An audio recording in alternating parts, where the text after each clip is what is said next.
Welcome to Pick Me Up, I'm Scared, the podcast.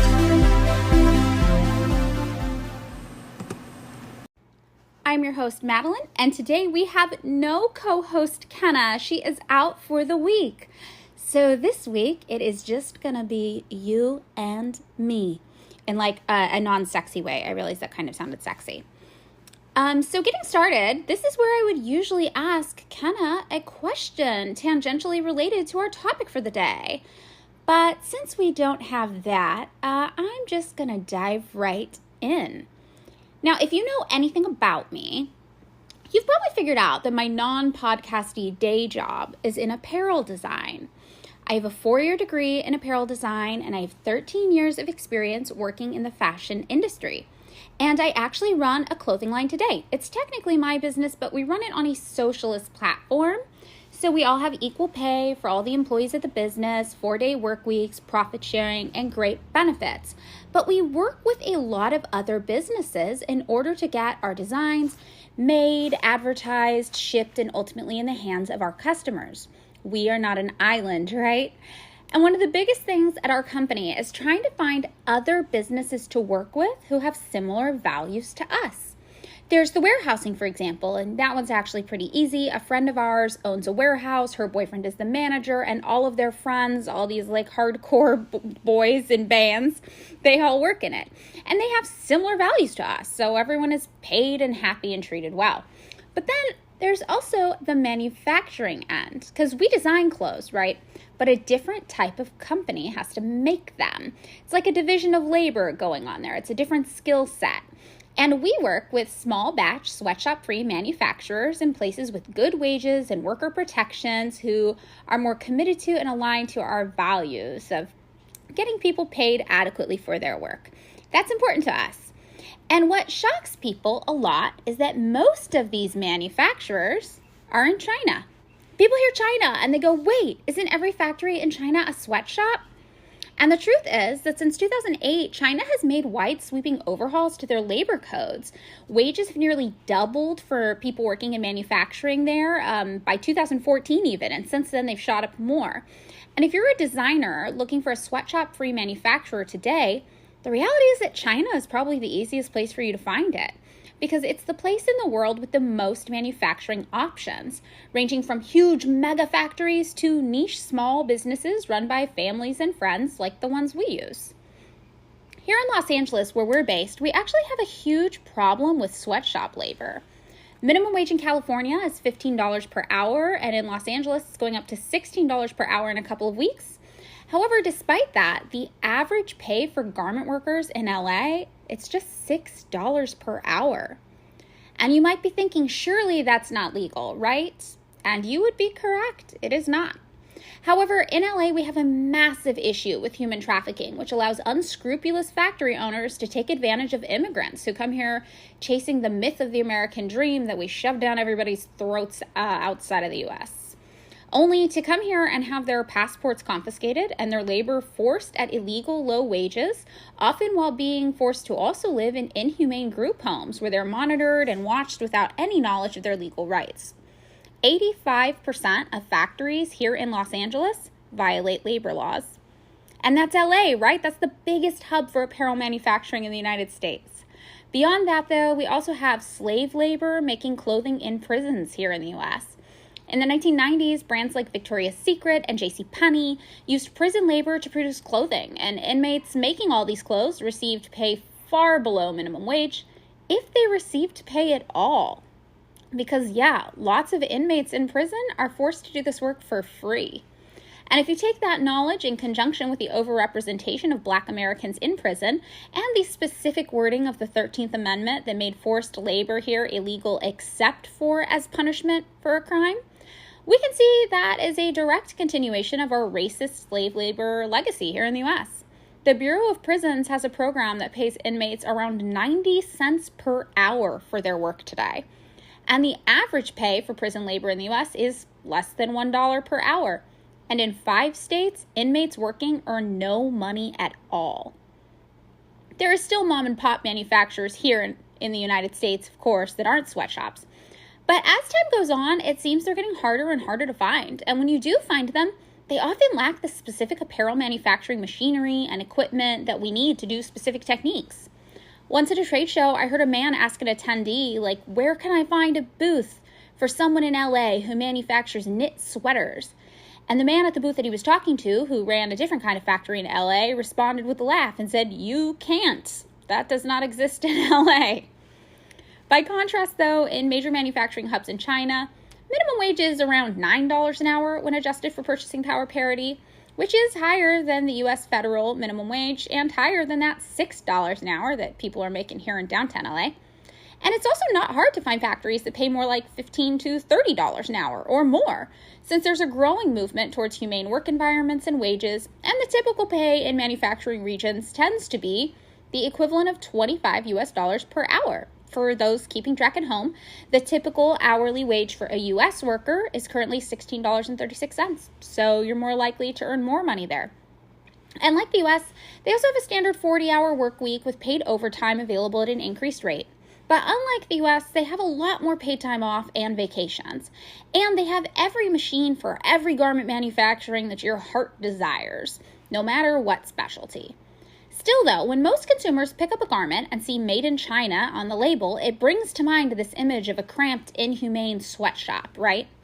And that's because China has been tainted by something that perhaps has tainted all of the fashion industry and given the world of apparel manufacturing a bad name in general. And that something is today's episode topic, which is fast fashion. So you might hear all sorts of things get referred to as fast fashion. I once saw somebody say that using synthetic fabrics was fast fashion, which blew my mind because most synthetic fibers are actually much more long-lasting than natural ones. Cotton, for the record, decomposes in a week to 5 months.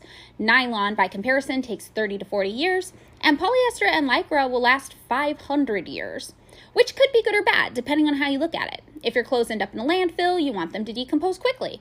However, if you want your clothes to be worn for generations and get maximum use, you want them to last as long as possible. You don't want them falling apart that fast. If anything, synthetic fibers are very, very slow fashion, and that those synthetic garments can be around forever, or be recycled into new types of textiles and reduce your need to keep making more clothes. You can just repair a stitch on a seam here and there and keep on wearing it for decades to follow. The idea of speed and time gets to the heart of what fast fashion actually is. It's a production timeline that's rapidly accelerated to focus on bringing in as much new clothing to the marketplace as quickly as possible. Whereas a traditional garment production timeline takes around 6 months to go from concept to technical design to pattern making to sampling to fitting as many times as needed, to approval to pattern grading for each size, to fabric cutting to sewing, and finally to the stores, fast fashion aims to do that entire process in just weeks. Some companies do this entire process in as little as 2 weeks, in fact. Fast fashion isn't necessarily synonymous with sweatshop labor. Some fast fashion companies use totally fine labor conditions for their manufacturing. Fine anyway based on our global understanding of industrialization and production, which is already skewed, I guess. But some non-fast fashion brands use horrific sweatshop labor in their manufacturing. The two are not, by definition, synonymous. However, you can see how the push to shorten a 6-month turnaround on a garment's design to just 2 weeks, sometimes you'll end up with corners getting cut in that process, and those corners can include labor conditions. It was this type of pressure that led to the Rana Plaza clothing manufacturing complex in Bangladesh collapsing in 2013, killing over 1,000 garment workers. Rana Plaza made fast fashion clothing for companies like Zara, sure, but it also made non-fast fashion apparel for places like United Colors of Benetton. The building housed 5 different factories, all owned by different people, some of which had better working conditions and some of which had worse. At the end of the day, though, they were all in the same building, even if they weren't the same businesses. We have a hard time differentiating between fashion and its overall ill effects, and specifically fast fashion uniquely. And what that brings to the fast fashion conversation is which of these things are exactly different. The best way to differentiate between the two, in my opinion, is just the idea of speed. The main goal of fast fashion is simply to sell more clothes, and the more frequently new designs come out, the more often your customers will feel like they're already out of fashion and needing to buy something new. And it's true that it's easier to convince customers to buy the next new shiny thing if it's cheap, since clothing is not being presented as a long-term item, but instead as a short-term temporary throwaway piece. And there's nothing wrong with cheap clothing intrinsically. The reality is that so many people don't have a significant budget to afford top quality fabrication or materials. I know as a designer, I often make judgment calls about the value and price for the customer, and will sometimes make simpler stitches or more price point friendly fabrics in my designs to keep those prices affordable to the consumer. Most designers are making compromises of this nature every single day with the customer's needs in mind, and those compromises on fabrics and finishes, they have nothing to do with fast fashion. Beyond that, when customers think about quality, it's also often a mixed bag. Some fabrics that are more expensive and delicate to sew, like satin, are thin and might feel cheap to a consumer, even though they're actually pretty expensive, and the labor that goes along with making garments out of them is pretty costly and time-consuming. Other fabrics, which feel thick and sturdy like a broadcloth, are actually usually really affordable and might feel expensive to a customer just because they're heavy, even if they're cheap. Designers are constantly trying to navigate the waters of consumer ideas of fashion, which usually don't come from a technical point of knowledge. Many consumers think, for example, that organic fibers last longer than synthetic ones, which we've already discussed not being true. Many customers experience vanity sizing, which is where a company invents their own size chart to make customers think that they wear a smaller size than they actually do to kind of trick them with a weird body shaming, fucked up kind of history behind it. A customer might be one size at one company and shop there all the time and think, yep, this is my size. And then when they go to buy something from a different company that has a totally different size chart, they realize that they're not fitting into the size they thought they would, and they might just think like, whoa, this company made a faulty garment. Many customers also think that literal machines just push out clothing without human interference or operation or skill at all, despite things like pattern making and construction being highly skilled jobs that people train for years to be able to do correctly. And while a lot of fast fashion can be poor quality because people are rushing through that 6-month process and cutting corners, there's also a lot of consumer expectation around the idea of quality that can erroneously get mixed up in ideas about what is or is not fast fashion. Anyone who has ever tried to sew their own pair of bell-bottoms on their bedroom floor in the 90s can attest sometimes extremely ethical labor and slow production can just be bad quality too. I made a ton of poorly fitting flared jeans in my tween and teen years, and those things took months to make. So to understand fast fashion, it's necessary to really narrow the scope of our definition to what fast fashion actually is. If we clear away all of the weird ideas we've attached to fashion in general and fast fashion in particular, fast fashion is not synonymous with sweatshop labor or poor quality or more affordable materials, although it certainly can include those things, but it doesn't always by necessity. The only true defining characteristic of what makes something fast fashion is that general idea of speed. How long is it taking a garment to get from concept to customer? If it's under 3 months, it's usually considered fast fashion. If it's under 4 weeks, it's usually considered ultra fast fashion. And there's a history that goes along with our understanding of fashion in general, which might be helpful to provide a context for where fast fashion fits into this whole mess we call clothing consumption. So anyone born in the 90s or later might not even remember a time in their life before fast fashion existed. It's become so ingrained in our culture over the past 3 or so decades that I've even heard younger people than me say that fast fashion has just always existed, like, I don't know, carbon or something, whatever an element is. But the actual history of fast fashion is quite traceable and happened mostly in my own lifetime. But to get there, first we have to start with what came before fast fashion, back in the early days, when fashion was mostly what you could make yourself at home or what someone you knew would make for you. Everyone learned to sew on their own, but they weren't exactly experts. So starting out in the 1700s, there's this one woman who the United States kind of studied. And she was an American woman of the 1700s, whatever that means, because of our fucked up history of colonialism and racism or whatever. She was a white lady living here, though, and her name was Mary Cooley.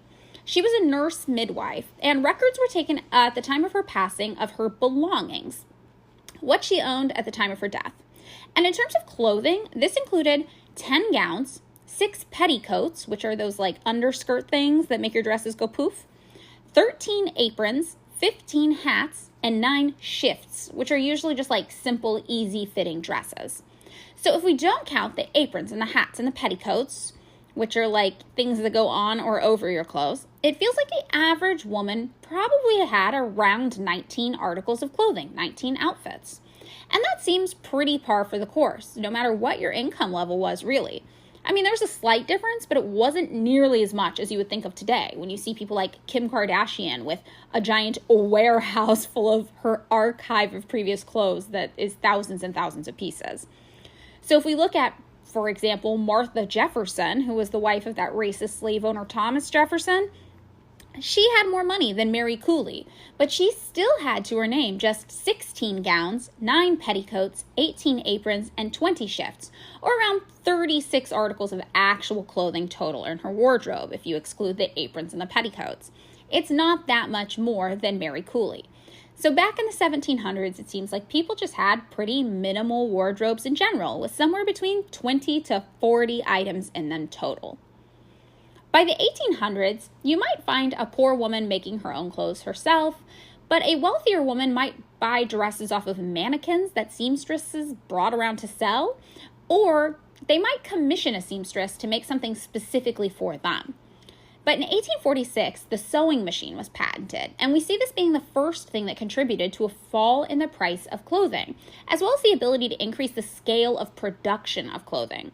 Women could also more easily sew at home or for their friends and family members because by 1860, buying paper patterns, which are kind of like the blocks you use to make clothing, they're like the paper things for those of you who don't sew, that you cut out and you lay on top of your fabric and you use it as the guide to kind of trace around and cut out the pieces for your garment. Those things started to be pretty accessible, which is good because they're really complicated and difficult to make and they take a lot of math. When I was in school, I had this one teacher where if your pattern was 1/8 of an inch off, she would make you redo the whole thing. It was a very terrifying experience being in that class. But these patterns, it's somebody else had already done all the math on them for you. They started to get sold in magazines like Mademoiselle Demorest's Mirror of Fashion. And you could buy these patterns and buy fabric and then just sew your own clothes at home pretty easily. By 1863, the American tailor Ebenezer Butterick, which is a pretty strong name, was grading patterns, which meant not just one pattern, but a pattern that was altered for different sizes of clothes. And he started using tissue paper for mass production, which is kind of how mass-produced patterns come today. Apart from the home sewing crowd, in 1858, there was this British designer dude named Charles Frederick Worth, and he came to Paris and started using an actual real person to model his clothing designs, not a mannequin that was dragged around in the mud from house to house for rich people to look at. Very shocking, super new at the time. He opened a store and he made his own gowns to order under his own name. And this actually created a type of fashion that we today know as haute couture. So contrary to what those t-shirt lines from like the cursed Tumblr era might have liked to tell us, the ones that said like couture on them for just like screen printed tees, couture is actually this really specific thing. Like it has regulations you have to meet. It's a super French kind of specificity. Fashion brands or designers have to qualify by being selected by this Chambre Syndicale, I don't speak French, de la haute couture, whatever, in France. And to qualify as an official haute couture house, members have to design made-to-order clothes for private clients, with more than one fitting, using a workshop that employs at least 15 full-time staffers. They also have to have 20 full-time technical workers in one of their workshops. And haute couture houses must present a collection of at least 50 original designs, including both day and evening garments, to the public every season in January and July. And the government offers a ton of support to these couture fashion houses in France, with advertising budgets and official seals and all of these kinds of things. And France, actually, it's illegal to just stamp the words haute couture on anything if it's not actually a couture line, as this special chambres, and I can't pronounce the thing, says, you are. But basically, if you want a super shorthand way of like understanding what couture is, the most important thing to remember is that it's made to order. The opposite of couture then would be something that we call ready to wear, which means the clothes are already made and you just buy them. This kind of started with the DeWatcher brothers in 1868, who opened a department store that offered men's clothes in a series of pre-made sizes for lower prices than made-to-order or couture clothing. By 1890, thanks to the sewing machine, Levi Strauss was manufacturing jeans, and ready-to-wear, as we think of it, was pretty set in stone for menswear. However, women's wear was still a bit too complicated to mass manufacture. It had flowy silhouettes and pleats and drapes, and it was just a lot more intricate in creation. And this might be why, in the 1890 American Census, men reported consuming 2.5 times as much clothing as women, spending more on clothes than alcohol and tobacco. So I feel like that's a fun thing to bring up to any man you know who seems adverse to very frilly things. I think that might irritate them just enough for something fun and interesting to happen after you bring it up. That kind of leads us to the first half of the 1900s. So couture was still happening in the first half of the 20th century for women's wear. And then in 1903, these dudes, the Ehrlich brothers, started stocking haute couture in their New York department store. And they would put on the world's first formal fashion shows, as we think of them, with models showing off the clothes in real life. And in Europe, these fashion shows started to be called fashion parades, which I like because it makes a lot of sense. It's a little parade of clothes going in front of you. And shops would invite their favorite clients to watch these fashion parades, where each garment was identified with a number which the model carried, and then clients could reference them in case they wanted one made. Clients could also ask models to linger around a bit so they could look at the garments more closely if they wanted. And at the end of the fashion show, orders were placed. So all through the early 1900s, this was kind of how women's wear went.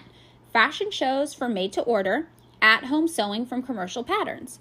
Menswear, though, was pretty industrialized, and like most things involved in the Industrial Revolution, it was unhealthy, unsafe, and pretty fucked up. In 1911, a fire broke out at New York's Triangle Shirtwaist Factory, killing 146 garment workers, many of whom were young immigrant women, which kind of sets the pattern that we'll see continue throughout garment manufacturing in the future. We do start to see in the first half of the 20th century actually a lot of seeds being planted for fast fashion as we think of it today, through industrialization of menswear, but also through things like H&M. By 1947, the current fast fashion giant H&M actually got its start in Sweden, operating under the name Hennes, using the old model of clothing sales directed at women's wear. During this era, a woman could expect to spend the equivalent of $72 in today's U.S. money for a simple average dress, the kind of dress that today at a fast fashion retailer would cost just $12. So that leads us to the 1960s. We're kind of through the first half of the 1900s. It's 1966, and Yves Saint Laurent opened a boutique designed to sell high-end clothes that could be purchased and worn the same day. And this was considered revolutionary at the time. Other designers were like, oh my God, what a great idea. They hopped on board, and pretty soon in the 60s, everyone's doing these ready-to-wear clothes. So ready-to-wear obviously was not made to wear. It couldn't fit everyone perfectly, but there was a set of standard sizes that were developed based on kind of averages of people's proportions, and it was just kind of acknowledged that they would fit the most people possible within that average, and you could, of course, tailor your garment as you needed if you wanted after it was purchased. And obviously, this was a lot more convenient than sewing a garment yourself or waiting for a dress to be made just for you. In the 1960s, when ready-to-wear first got started, the average American household was spending a little over 10% of their annual income on clothing, or the equivalent of $4,300 per month. Oh, per year, sorry, in today's money. Per month would be more than most people make. But it would work out to $358 per month, which is still a lot of money. I don't think I've ever spent this much money in a month regularly on clothes in my life, and I don't know that I know anybody who has. And with all this purchasing, they were buying far below 25 articles of clothing per year. That would be a lot. Like 2 articles of clothing a month, that would be top end of what people would be purchasing. That same year, Yves Saint Laurent launched his first ready-to-wear boutique. A type of proto-fast fashion emerged, and this is really interesting. Originally, it started as a marketing shtick by Scott Paper Company, which, sounds like The Office, but it is not. So Scott Paper Company wanted a promotional act for its new DuraWeave paper, which was made out of 93% paper napkin and 7% rayon. So they introduced 2 styles of shift dresses made out of this paper, which were sold for $1.25 and came in a red bandana print and a black and white op art print. It was a shtick, sure, but they ended up selling over 500,000 of these dresses in just 8 months. And soon other designers were jumping on board to make paper clothes of their own. By the end of 1966 in the United States, paper clothing sales topped $3.5 million. By 1967, customers could buy paper evening gowns, paper vests, paper aprons, paper wedding dresses, and even paper bell-bottom jumpsuits that people described as being quite stylish. These paper clothes were disposable, and the department store Lord & Taylor would make raincoats and bikinis and advertise that you could wear them 3 times before needing to throw them away.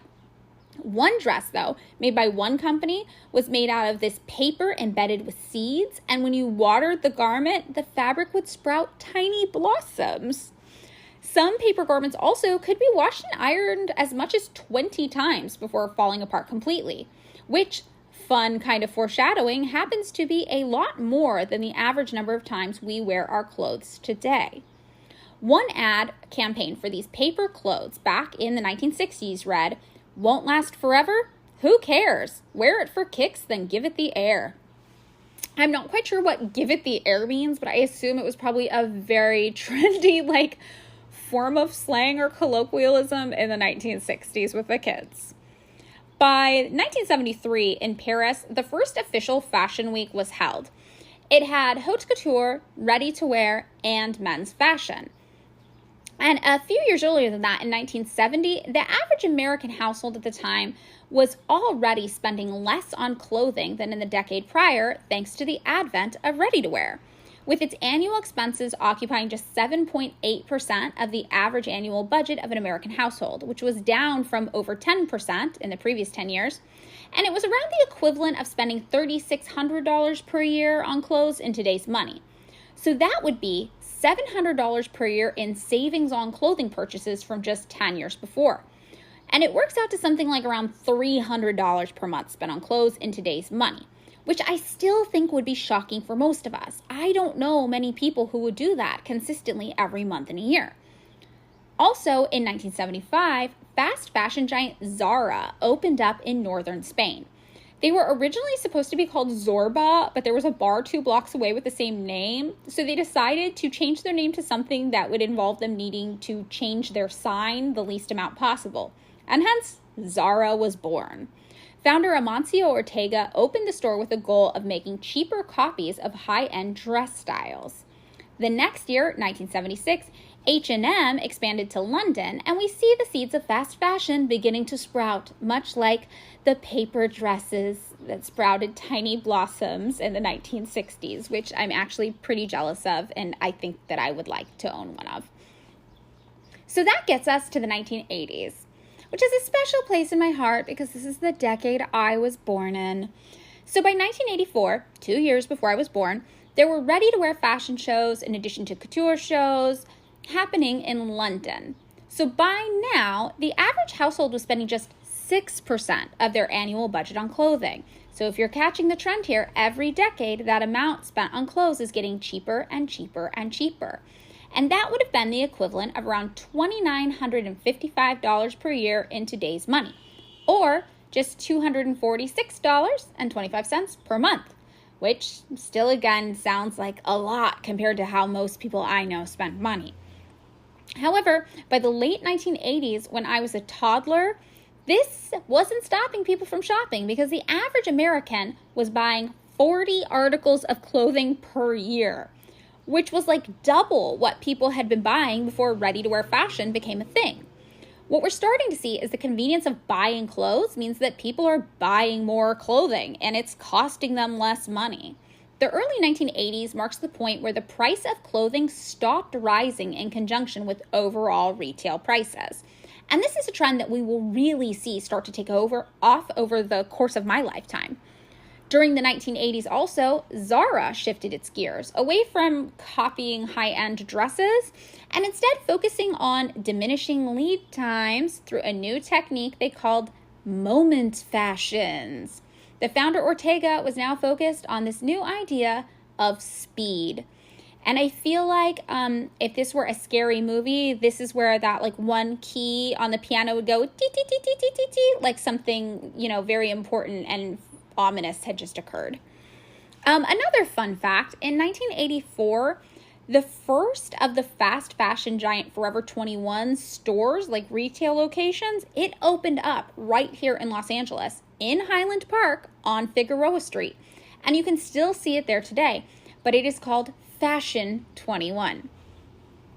So by 1990, Zara launched its first store in New York, and the New York Times officially coined the term fast fashion to describe the store's relatively new mission: getting a garment from the designer's brain to the store where customers could buy it in just 15 days.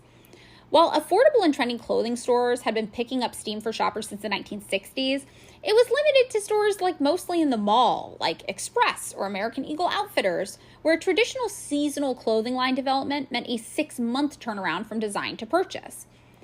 Meanwhile, New York launched its first fashion week, again with ready-to-wear, men's, and haute couture shows in 1993. Now, at this point, I was 6 years old, and I was doing back-to-school shopping. So my family didn't have a lot of money. We shopped at thrift stores a lot growing up. But some years, I would get $100 to do back-to-school shopping with for the whole year. And this would only happen sometimes, usually if my dad had a good sales month when he was working at the sprinkler company. But that would be my total budget, and it would feel like so much money to me. Like I would go to school and brag that I got $100 back-to-school clothing, shopping budget. And what this would buy, for reference, would be usually one pair of pants, maybe two, and remember, I'm a kid, so I'm growing out of things, so these would be my pants all year long, and then like 3 shirts. So basically, I would get 4 or 5 new garments to wear each year, which is, not statistically the average because I was a little kid, right, and my family didn't have a lot of money, but it is the reference point I use to assess shopping in the world. And if you're doing the math, that means these things had an average price point of $20 to $25 each, which meant obviously, we were still shopping at the pretty cheap of the newer stores, but I was too young to notice. It still felt exciting. By today's standards, $100 for a year would probably seem like not an insignificant amount of money, but 5 garments to wear all year would probably seem like hardly anything. And by 1990, the average American household was continuing that trend of spending less and less on clothing, but getting more and more clothes. So by 1990, it was down to $2,583 per year in today's money on clothing, or $215.25 per month. That was about 5% of your annual household budget. But in 1993, when that first New York Fashion Week launched, the average American was now buying 50 articles of clothing per year with that smaller, reduced budget. So that would be 10 more items per year than in the late 80s, just a few short years of difference at a much lower cost, even as the price of everything else rose around us. In fact, the year 1993 is kind of significant because it also represents something else. The peak price in real dollars of women's clothing on average in the United States. That means that from 1993 on, the overall actual cost of average clothing got cheaper. And I'm not talking about adjusted for inflation. I'm talking about at all. And that's something that's really interesting to think about because it's not like production really changed all that much in this time period of how clothing gets made. Sure, we learned to do things like digitize patterns, but it was still a human doing that. There were little things, definitely. But overall, as rent went up, as food prices went up, as gas prices went up, and as wages went slightly up, unless you adjust for inflation for low-wage workers, those didn't go up, the price of clothing got cheaper. We were spending less on materials and labor to produce this clothing, but our expectations were getting higher. We started getting more comfortable with shopping as a pastime in the 1980s, and we began as a culture to feel entitled to owning more and more and more clothing at less and less and less cost. Also at a time that happened to correlate with workers getting paid less and less and less for their labor if they were in the lower income brackets, which garment workers were. This endangered, sure, the quality of the clothing, but also the safety and livelihoods of the people making it. So this leads us to the year 2000. And by this time, I am 13, and the average American household is spending $2,263 in today's money per year on clothing, or just around $188 per month, 4.3% of your annual household budget. And this was down from 5% in the previous decade, but still resulted in, you guessed it, more clothing purchases per year in terms of items, up from 50 items per person per year in the 1990s to 63 per person per year in the year 2000. Consequently, this is also the year that we first got a Forever 21 in my hometown, Fresno, California. That year for Christmas, my stepdad got me a gift certificate. It was $100 to this new store, Forever 21. And I remember I'd never been in the store before, and I thought, okay, I can probably get 2 things or 3 things if I plan super carefully. See, I had grown up being given budgets for clothing shopping and doing extensive research to maximize the dollar amount. I got Delia's catalogs in the mail and begged for $20 to spend on something. And when I finally wore my dad down and got $20, I made lists and tallied up prices and did weird math and tried different combos of items to try to get the most bang for my buck. I had never been in a Forever 21 before. And when I went in, I was shocked to find that with $100, I could get a lot more than 3 things. I could get more like a dozen things. I became so overwhelmed with all the options that I bought just 1 or 2 items on my first visit and vowed to go back in there the next week to try again, better prepared. But when I went back the next week, I was really surprised to find that all of the clothing was different. This was something that at most stores in the mall would only happen a couple of times per year, and it was kind of like a big thing. I loved going to hang out at the mall, but you would walk up and down the main strip of the mall and look in the stores, and they would merchandise the clothing differently, sure. But every time you looked in, it was the same stuff staring back at you. Spring-summer collection, fall-winter collection. 2 major drops, maybe 4 if you were lucky. Here, though, at Forever 21, it seemed like they had an all-new inventory every few weeks, which meant that it was like a whole new store I could shop at twice a month. And if you were a 13-year-old girl with a $100 gift certificate in your pocket to burn, this is the most exciting shit on the fucking planet. And this was my first introduction to fast fashion. Then by 2011, average women's apparel prices had risen just 20% in real dollars from 1978. And that, again, is not adjusted for inflation. The price of everything else, though, had gone up 345%. Now, we're up to the 2020s, or relatively current time. The average household spends around $1,740 per year on clothing, or around 3.5% of our annual household budget. But with that amount of money, of course, we're buying far more clothing than ever before. By 2019, American shoppers were buying around 5 times as much clothing as they did in 1980, the decade I was born in. That means in my lifetime alone, I have seen clothing consumption jump up nearly 500%. And clothing today is 7 times cheaper when adjusted for inflation than it was 70 years ago. So people in my generation, millennials, what I am, it's people born after 1981, we are twice as likely as baby boomers to throw clothing away because we're just kind of bored of it.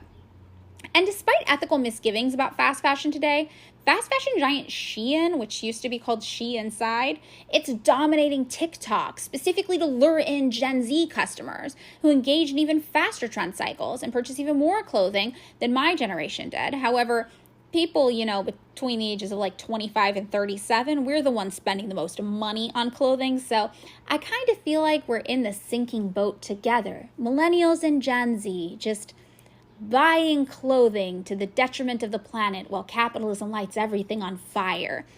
But also, I will say for the record, we are the best dressed of the generation. So, to put it blankly, we're getting roped into a consumption cycle that becomes worse and worse with every generation. 41% of people aged 18 to 25 feel pressured to wear a different outfit every single time they go out. And this isn't to say kids these days, what are they doing? Because a lot of this has to do with our cultural experiences. I know even as a millennial, I grew up with a lot of new pressures surrounding fast fashion and the constant need to go shopping. When I went to college in San Francisco, it's the first time that my friends really started going fast fashion shopping regularly. I went to school in Civic Center, and just one BART stop away, there was an H&M, the first H&M in California. And I remember going to that H&M all the time with my friends from school. Now, I was a bad kid, so I would just shoplift everything. But if I had had the money, I might have purchased it. My friends certainly did. And today, we're in a place where fast fashion has accelerated our trend cycles to the point that we are consuming more clothing than ever before. And the reality is that it's a lot more than we actually need or even wear. 88% of American shoppers still, though, prefer shopping a fast fashion model over a traditional shopping model when given the option. Zara's fast fashion model that they developed with their moment fashion, or whatever the fuck that was called, it's become enormously influential, with many stores like Forever 21, H&M, and Mango now developing these faster turnarounds for garment production, meaning more overall styles per year introduced to the consumer and ultimately purchased. Now, every one of these fast fashion stores has a slightly different price point and model. Zara introduces more than 20 different collections per year. Fashion Nova launches 600 to 900 new styles per week. Each brand has different levels of speed and timeline of production, going from days to weeks, as well as different price points for purchase. A pair of jeans at Zara, for example, will cost you $50. At H&M, they'll cost you more like $35. At Fashion Nova, they'll be more like $30. At Shein, they'll be more like $25. And at Forever 21, they'll be more like $20. Those are all fast fashion brands, but they're using varying degrees of materials and labor to achieve different price points. All, though, are pretty cheap and affordable. I can't make a sweatshop free pair of pants retail for less than $100, to give you some reference. And often, if there's anything fancy going on, they're gonna come in more like $200. But that's on small batch runs. We make between 50 to 100 units at a time. Even at Zara, they're able to cut, though, my low price point of $100 retail in half. Potentially not by using sweatshop labor versus my sweatshop free labor, but it could just be with huge volume discounts. Things like the pattern from which fabric is cut, that only has to be made once for every size. So the higher the volume you order, the more units you're ordering, the cheaper everything ends up being, because those one-time costs like pattern making can be divided out over the total number of quantities, not qualities. Qualities and quantities are both coming into play, though. As magazine editor Masad Golorsky says, with Zara, you know that if you don't buy it then, right there, within 11 days, the entire stock will change. So you buy it now or never. And because the prices are so low, you buy it now. This ever-changing stock creates a pressure to be ever buying, since anything you bought 12 days ago is now out of fashion. Zara customers on average visit a Zara store 17 times per year, compared to 3 to 4 times per year for competitors. And it's in part due to the fact that there is always something new. Even high-end fashion companies have been forced to compete with this model, now making up to 6 collections per year instead of the standard 2. I know at the company I design for, while we still have a 3 to 6 month turnaround on our designs, we don't even drop in collections. We just design all year round, and we do an item-focused drop rather than a collection-specific drop. Meaning, as soon as we get something in, we just drop that one item. There is no seasonal collection anymore. And we might drop one item in a few different colorways every week ideally, but sometimes we're not able to do that. That's a lot for us. However, to fight the fast fashion idea of perpetually being out of style the second you buy something, we do make an anti-fast fashion point to restock nearly everything into perpetuity. We have perennial styles, and what we're trying to say with this is you're not out of fashion the second you buy it. These things will be in fashion for years, and we will keep restocking them so that you feel like they are new and fresh to you, and you can keep on wearing them to your heart's content. And now we're contending with this new thing in fast fashion, which is called ultra fast fashion.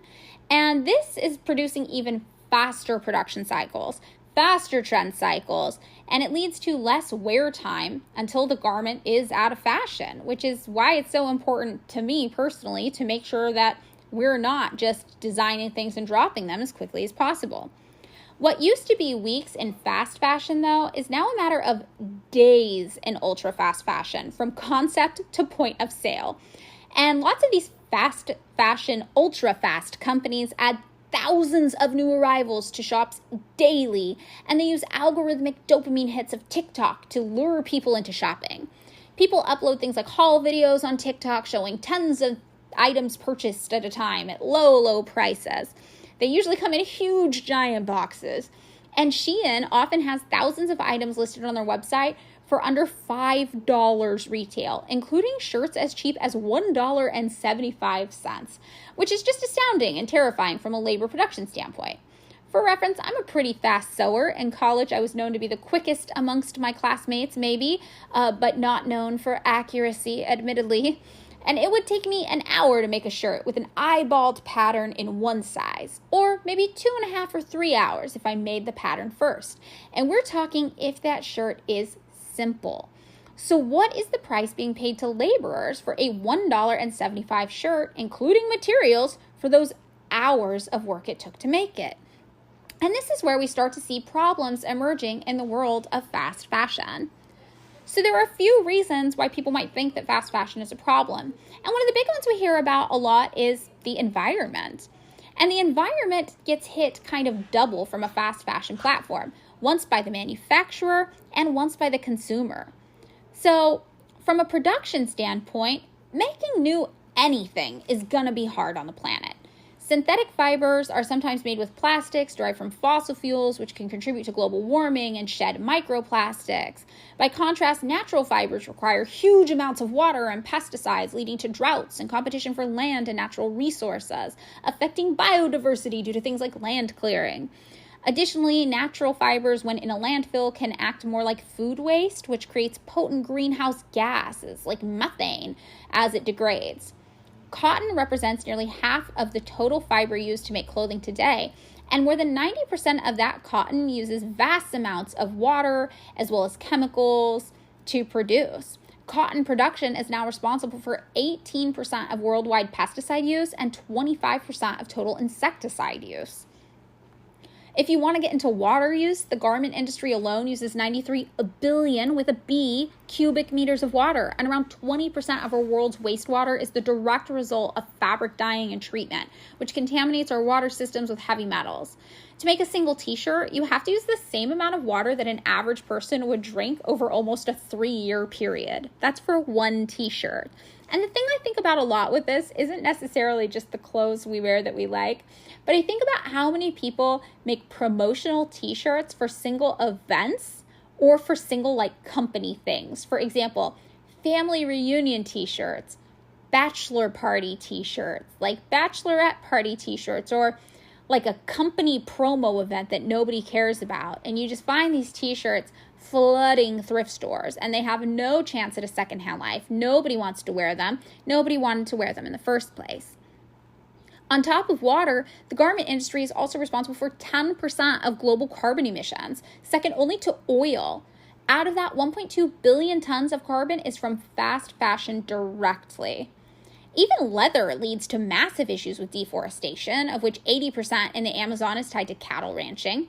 10,000 square meters of land in Brazil has to be cleared just to produce 9 leather jackets.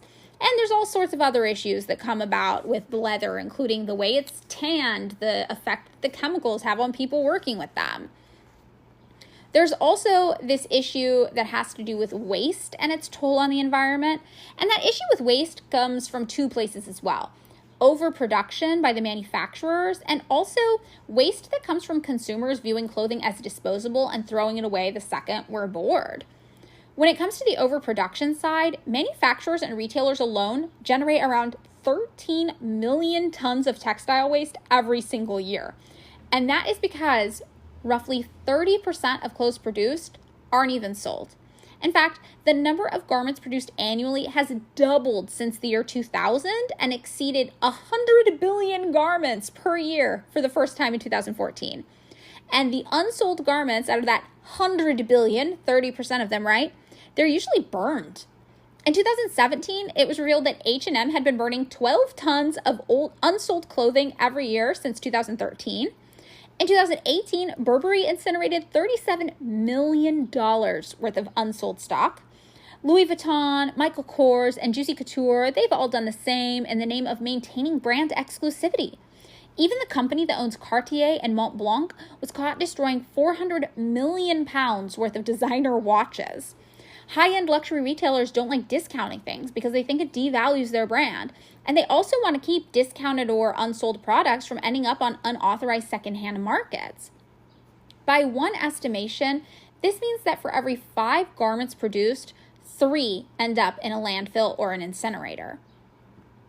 The reason for that number being higher than the 30% we referenced earlier is because of how consumers interact with clothing. Consumers bring home far more clothing than we ever used to before. Like every single year in my life feels like people are shopping more in terms of quantity than they ever did the years before. And that results in around 56 million tons of clothing being purchased each year, expected to nearly double by the year 2030. And of course, this means that if we have more and more clothing, our clothes get worn less and less. The average piece of clothing today has 2/3 the lifespan it did 15 years ago when I was 20 years old. And it's not because of how it's made. It's because of how consumers are interacting with it. The average person today has nearly $300 in clothing that they have literally never worn, just sitting in their closet. And on average, every single piece of clothing we have gets worn just 7 times before being discarded. Fast fashion garments, which we wear less than average, those we only wear around 5 times in total. We tend to keep them for just 35 days. And that means that fast fashion garments produce over 400% more carbon emissions per item per year than garments that we wear 50 times, for example, and keep for over a year. In the United States in particular, we have a unique problem with discarding clothing. We wear clothing 4 times less than the global average. So this unworn clothing or underworn clothing that is often just thrown away, 85% of textiles end up being dumped into landfills or burned. And the average American throws away 81 pounds of clothing every single year. And a lot of times we think that we're doing our part by donating our clothing, right? Like maybe somebody else can use that. But when we donate clothing, it gets sorted out, and from that first initial sort, 25% goes directly to a landfill because it's not usable on the secondhand market, while 50% is exported to an external global marketplace where locals complain that it decimates local garment industries with oversaturation. Of the 25% that actually goes into thrift stores or charities, only a small percent of that is sold due to a low demand and too much supply of secondhand clothing on the market. Anyone who's ever tried to donate clothing to a charity has probably seen the notices about checking in before donating clothes, since they tend to have too much clothing already, or that they are taking clothes but only coats and gloves. A lot of the clothing that we think this mythical poor person we've invented in our minds might be grateful for, it's actually not anything that's useful in the day-to-day life of an unhoused person, or a person struggling to find stable employment, or somebody who's just really in need of clothes for their day-to-day life. It's usually kind of fast fashion teen or tween mini skirts and very trend-focused gear that's not useful in the day-to-day lives of people who are in need of clothes to help live their day-to-day lives. The rest of this clothing, the Shein and the Forever 21 and the fast fashion trend cycle clothing, it usually ends up in places called rag houses or rag mills, which are giant industrial warehouses. And I like to describe these as the places where clothes go to die. Their clothes are sorted again into giant bales, they're packed tight and wrapped with plastic, and then they're loaded on forklifts and sent all around the warehouse to different places to be recycled or to be shipped to, yes, again, a third world country, or trashed altogether. Some rag houses let vintage sellers come pick through the discards from thrift shops and charities, taking one final look at all the things nobody could use, hoping for something that might speak to a specific clientele interested in finding reusable treasures from the past. As for the rest, around 13% end up being recycled, and they're usually shredded and used as furniture stuffing or turned into insulation or turned into industrial rags, hence the term rag house. The rest usually ends up in landfills, which are the third largest source of methanol emissions in the U.S., contributing to global warming. Of the clothing that gets donated to thrift stores and charities, the reality is only between 10 to 15%, depending on your source, even gets sold due to oversupply and lack of demand. Another main issue that arises from the fast fashion cycle is there are a lot of copycat designs that emerge. One of the easiest ways to keep stores stocked with thousands of new arrivals daily and not take too much time in the design process is by flat out copying work that already exists, which is a major intellectual property issue in fast fashion and leads to original designers not being fairly compensated for their labor. Shein, for example, is well known for selling knockoffs of everything that's ever been posted on the internet, pretty much. They've sold copies of my clothing designs, that's for sure. They once even used a model that was made to look like a copy of me to sell those designs. Like, no joke, they had a model basically cosplay as me, and they gave her clip-in bangs of a different color to look exactly like a hairstyle I had at the time, and added 2 braided pigtails, which was something like my everyday go-to hairstyle back then. This is so prevalent that at these types of fast fashion companies, often designers aren't designers at all, but they're just called merchandisers because their job is to go into the world and shop for things they want to copy. In that situation, the role of this designer merchandiser might be to buy something they like, bring it back and say, well, we could make this cheaper if we omitted this stitch, this stitch, this stitch, and use this fabric instead. It's still a skill, sure, but it's a skill that revolves off of stealing somebody else's original concept and making sure that they don't get adequately compensated for the work they put into it. As an independent designer myself, it's pretty much impossible to think of a single thing that I have designed that has not been copied by a fast fashion company. While the loss in sales via competition with cheaper prices is itself alarming and concerning, the most upsetting thing is the lack of creative ownership. Customers aren't even aware that I'm the original designer for these pieces, and I sometimes get accused of copying my own work.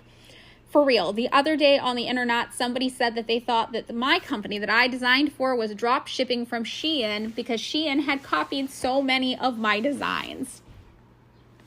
There is also, of course, with fast fashion, the issue of sweatshop labor, right? And again, while sweatshop labor and fast fashion are not necessarily synonymous, they do play off of each other. Prices have reached shocking lows in order to keep people perpetually shopping, like $3.90 for a pair of leggings at Forever 21. A traditional cost wholesale retail markup for clothing means that including materials, those leggings cost just $1 to make. Minus materials, how much does that leave for the person who sewed them? According to one article about fast fashion's rise, in order to keep their costs as low as possible and therefore maximize profits, many mass brands force factories in countries like Bangladesh and India to compete against each other on pricing. Because the manufacturers want the business so badly, they play ball, agreeing to lower and lower rates for their work. It shouldn't come as any surprise that the people who lose out the most are the factory workers, 85% of whom are women. One such woman interviewed says that when she and a number of other workers attempted to form a union to demand higher wages, they were locked in a room and beaten. While countries like China have vastly improved their labor conditions, even exceeding American conditions and pay by many metrics, this just means garment production has shifted outside of China, where safe and well-paying manufacturing jobs now are a lot more plentiful and easy to find, to places with less restriction, like Bangladesh, which has become the world's new de facto hub for sketchy labor practices by American and Western apparel companies who want to take advantage. 9 out of 10 workers interviewed in Bangladesh couldn't afford enough food for themselves and their families, forcing them to regularly skip meals and eat inadequately or go into debt. Because of this, Bangladeshi people are now fighting back against American and other Western companies operating factories there specifically to skirt restrictions. In a spot of good news, Bangladesh also now has more green garment factories than any other country in the world. In recent years also, the minimum wage in Bangladesh has risen by 77%. However, as Bangladesh follows in the footsteps of China before it and seeks to fight the labor exploitation happening there in the garment manufacturing industry, we'll just most likely see that major fast fashion retailers turn away from Bangladesh like they turned away from China once prices became too high, and instead seek out a new country to exploit and ravage. And an interesting thing about fast fashion companies is they're not really concerned too much with where they produce or what the labor policies are there as much as they are with the price, which means sometimes you'll see one fast fashion company use totally ethical labor in one country and complete sweatshop labor in another. And a good example of this is something that might happen here in downtown LA. People might use an LA factory that has really, really low prices because it's sweatshop labor here and underpaying people based on the value of the dollar. but they might use a factory in China that has a similar price. However, due to the purchasing power parity and how much a dollar converts to in China, it'll end up being a really good factory in China that pays workers pretty well there. It's not something that's that considered, and it's not that easy to just stamp a sticker on the forehead of a company and call it good or bad. A lot of times these companies are engaging in both good and bad manufacturing because they're just focused on getting the best price at the place that can do it the fastest. Another kind of negative takeaway from fast fashion is just this idea of consumerism and capitalism in general and how it relates to #haul culture. So on top of all of this, there's this issue of consumerism and the toll it takes on our feelings of self-worth. As the American Psychological Association says, compared with Americans in 1957, today we own twice as many cars per person, eat out twice as often, and enjoy endless other commodities that weren't around then. Big screen TVs, microwave ovens, SUVs, handheld wireless devices, to name a few. But are we any happier? And I'm just going to go on record right now that I'm going to say the phone makes me happy. I like the handheld wireless device, and I like the microwave oven, and you know what? Fuck it. I like my TV too. I'm going to say those things are not intrinsically evil that we have them. But to answer this question from a more clinical standpoint, and not just me liking my electronic devices, Hope College psychologist David G. Myers, PhD, says, today's young adults have grown up with much more affluence, slightly less happiness, a much greater risk of depression, and assorted social pathology. And the thing I think is interesting here is the use of the word affluence, because obviously we know that today we exist in a culture where the wages of low and middle wage workers are significantly stunted and in some cases going down, where costs of things like rent and college and medicine are getting astronomically higher, meaning we have less and less available money at our disposal. And I think a lot of times people, especially people older than us, mistake having material goods, consumer goods, as affluence. Sure, big screen TVs are cheaper now than they ever have been in my life. I can get a big screen TV for $200, or better yet, I can go on Craigslist and find one for free that someone's giving away because they're just not that valuable of an asset anymore. But that doesn't mean that college stopped being astronomically expensive, or that if I got in a medical accident tomorrow, I might not go into massive amounts of debt that I'd never recover from. The idea of affluence being tied to the prevalence of consumer goods, I think, is a fallacy that a lot of people in contemporary culture make, especially if they're older. Sure, our culture has some minor conveniences that are often taking the form of products we can buy, but that doesn't necessarily mean that we're living better lives or more financially comfortable lives with longevity and a hope for the future. Some doctors go as far as to say that depression, as we think of it, is mostly a culture-bound syndrome. Not in everybody, but in many people, because it is more prevalent in Western cultures with more neoliberal capitalist policies. And those policies also do correlate with higher rates of consumer goods. Which isn't to blame people for wanting to buy shit, right? Like, of course we want to buy shit. We live in a society where bright blinking lights flash at us nonstop, and signs on the road tell us we need to buy things if we want to feel joy. And we work in joyless exploitative settings that deprive us of dopamine to the extent that when we buy things, it gives us that dopamine hit we've been desperately needing. What's interesting, though, is that if you're the kind of person who does derive joy from consumption in society, and not the old-timey consumption that was like some sort of euphemism for disease or whatever that I never figured out, but like consumer good consumption, you won't be happy if you're rich or you're poor. If you're broke and what studies refer to as a materialist, meaning somebody who does derive some amount of pleasure from acquiring consumer goods, you're still not in a great position because you're always going to feel bad about yourself for not being able to afford the things you want, or you're going to be feeling bad that you live in a society that won't allow you to get the simple things you want. But on the other hand, if you're rich and a materialist, even if you acquire everything your heart desires, you will never be happier than somebody who doesn't have that materialist leaning. And I would argue that that materialist leaning is something that's ingrained in our culture since birth. We are brainwashed to be consumers from the time we first learn how to read. How do you be a non-materialist in a world that's based around consumer spending? As the APA explains, researchers are still trying to ascertain whether materialism stokes unhappiness, unhappiness fuels materialism, or both. In simple terms, a strong consumerist bent, what William Wordsworth in 1807 called getting and spending, I like that, that's simple, can promote unhappiness because it takes time away from the things that can nurture happiness, like building relationship with family and friends. In the book The High Price of Materialism from 2002, psychologist Tim Kasser, PhD, says that when people organize their lives around extrinsic goals such as product acquisition, they report greater unhappiness in relationships, poorer moods, and more psychological problems. Social psychologist Marcia Rickens, PhD, found in one study that materialists place unrealistically high expectations on what consumer goods can do for them in terms of a relationship, autonomy, and happiness. She says they think that having these things is going to change their lives in every way possible you can think of. And I get that. I'm guilty of that. Who hasn't seen something and been like, if only I had a shiny new thing, my whole life would make so much more sense. It's easy to fall into that trap because so many of us go through our daily lives feeling like nothing makes sense. And we are taught that the way to acquire happiness is by purchasing it. And are our generations, millennials and Gen Z, then the generations of materialists seeking to improve the conditions of our lives through consumption? Is that what that means? It seems like it could be true, but also like it ignores the conditions of capitalism and hyperconsumption that we were raised in.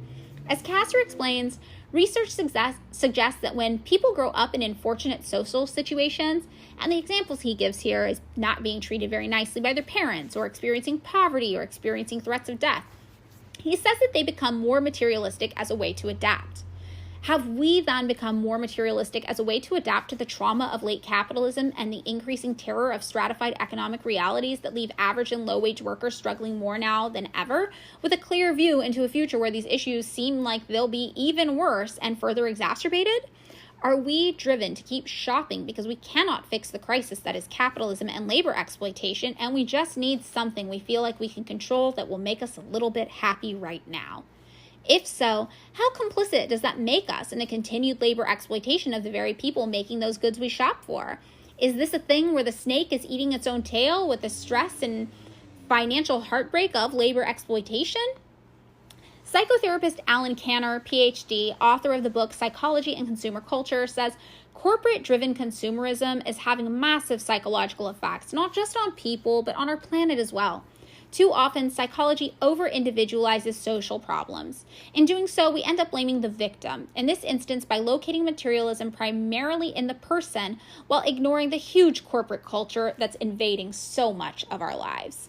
And out of all of the fancy psychiatrists and psychologists and psychotherapists talk that has to do with this idea of what consumerism does to our brain and why exactly we feel the need to consume however many more clothing items now per year than we did in the past, I think Alan Canner kind of gets it right. We exist in a huge corporate culture that is constantly telling us to buy, buy, buy. And yes, we're individuals and we have agency, but we're also byproducts of our society as well. And this is a social problem more than it is an individual problem. But if we recognize the problem is this huge corporate culture that we're all stuck at the mercy of, what hope does that leave us for ways to change the culture and fight the system? As magazine editor Masad Golorsky says, the reality is a t-shirt is a t-shirt is a t-shirt. It costs the planet the same thing whether you paid 200 pounds for it or 1 pound for it. It does the same amount of damage. A t-shirt is equivalent to 700 gallons of water, gallons of chemical waste, so much human labor, but it used to be that we could do with 3 t-shirts a year, and now we need 30. Sometimes it's actually cheaper to throw away clothes than to wash them. That has got to be wrong. And I like this quote because I think it gets to the crux of the issue. The conditions under which our clothing is made, it matters in terms of labor rights for sure. People deserve the right to good lives where they are paid well and treated fairly. Capitalism incentivizes business owners to oppress and harm workers in every industry to extract profits, and garment workers tend to be especially at-risk and vulnerable people. Garment work is often viewed as unskilled labor, which to me is a byproduct of racism since it's mostly performed by women of color, and misogyny probably too. In reality, garment work is highly skilled labor, and it's highly technical. Like all jobs, all labor is skilled labor. And garment work is done by human hands every step of the way, which I think about a lot because I often wonder what people think a handmade garment truly is. All garments are made by human hands. The solution for the labor aspect of exploited garment work is obviously to abolish capitalism. And as mentioned at the top of the episode, sweatshop labor isn't necessarily synonymous with fast fashion specifically. You can have sweatshop labor in non-fast fashion brands, and you can have fast fashion brands with the good old regular form of capitalism labor exploitation, but not of the sweatshop variety. Of course, the two overlap in the pursuit of low prices, but seeing as they are not mutually exclusive, or inclusive rather, the main issue about fast fashion specifically beyond the garment industry on the whole seems to be the way it lends itself to overconsumption. So what do you do to fight fast fashion? I think it first takes a level of self-awareness. You have to look at yourself and your shopping habits. Why do you shop? When do you shop? What do you need? What do you not need but just want? And you have to ask yourself those questions free of judgment in order to get an honest response. We are byproducts of capitalism. It has conditioned us to consume. You and I, we did not create this system. But the sooner we can answer these questions honestly for ourselves, the sooner we can come up with an action plan for what we could maybe do differently in regards to our own shopping habits, even though we know that it shouldn't probably fall on us at all. Throw the expectation of perfect out the window. There is no perfect in our current world, and corporations sure as fuck aren't trying to be perfect. They're barely trying at all. I think that if we want to have radical hope for a better future, it might be worthwhile for us to be just individually slightly better, I think, slightly more aware. If you're the kind of person who's prone to going through clothing more quickly, maybe you can just stick to natural fibers, knowing that they will biodegrade more quickly in a landfill because, let's be honest, there's a 90% chance it'll end up there. If, on the flip side, you're the kind of person who likes clothing to last, maybe you stick to synthetic fibers and a lot fewer garment purchases, so you don't have to shop as often because you know that fabric will last. And instead, you just get comfortable learning how to mend and repair the stitches when they inevitably break like they will, even though the fabric will remain. If you're the kind of person who maybe realistically has a little bit of a shopping addiction, no judgment, I have been here, maybe you should limit yourself to secondhand shopping only. If you're the kind of person who grows in and out of clothing over time because human bodies change shapes and sizes, and that is pretty common, maybe it's worth having different sizes of things to keep around. If you're the kind of person who impulse buys things, maybe you can have a rule that you're not going out just to go shopping. If you're the kind of person who doesn't lack impulse control, maybe you can make a point to buy only 3 new things a year and save money in a special place just for them so that you're consuming fewer items from the sake of the overconsumption thing, and you're consuming more items that you'll actually use and use a lot. Stuff that's more likely to be made by original designers and at a fair labor price point, and that you will just love for years. If you're the kind of person who realistically won't do any of that, maybe just make a point to try to wear your clothes at least 10 times, because hey, that's better than the average of 7. If you're the kind of person who can afford to shop more ethically made pieces, maybe you make a point to know people who would love your hand-me-downs when you're over them, and you give your hand-me-downs directly to people you know to help them avoid the landfill a little while longer. If you're a handy and crafty person, maybe you make a point to try to repair every rip, every hole, every tear, or put a patch over every stain, or dye every garment you're tired of a new color to give it more life. To me, overconsumption is the biggest issue that the speed-based, hyper-accelerated trend cycle provides. My biggest thing is asking myself, how much do I need? And the answer to that is very little, and pretty on par probably with what I got for back-to-school shopping as a kid. 2 pairs of pants, maybe one to wear when the other's in the wash. A handful of tops, maybe enough to last me a week or 2 so I don't have to do laundry all the time. A coat, a pair of boots and a pair of tennis shoes. Underwear, socks. It's not that much. What do I have, though?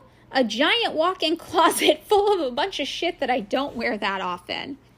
And that's because what I want realistically is a lot more than just those few things I need. It brings me joy. I like clothing. But for me, my solution is that my needs are allowed to be purchased brand new from wherever makes the most sense with my budget and my life.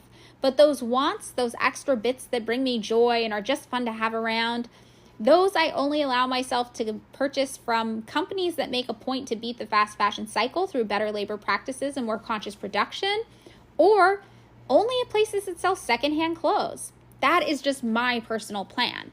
And the reality is that each and every one of us has different ideas about fast fashion and consumption and overconsumption and how it relates to our lives. And we're all going to have a different plan made just for us. And sure, it's important that the plans are all different and unique because plans only work if you can stick to them and only you know what you will stick to. In capitalism, we don't have perfect businesses, and we shouldn't have to be perfect consumers to make up for it. It is a systemic issue, and we're all just doing our best to make less bad choices within it. However, there are still less bad choices that we can make. As always, the problem is capitalism, and the solution is destroy it. But in the meantime, maybe there's a little something we can do to ease the horrible effects on one another. The burden that falls on us is the burden to be both patient with ourselves and recognize our actions as a response to a system of oppression, while also realizing that change is not impossible. We need radical optimism and a hope that things could be better. So this is the point in the podcast where I usually turn to Kenna and say, Kenna, what do you think about all of this? But Kenna isn't here. So I guess I'll just tell you what doing all of this research made me think. Obviously, fast fashion is something that's really personal to me and near and dear to my heart. It's something that I encounter every single day working in the apparel industry. And it's hard.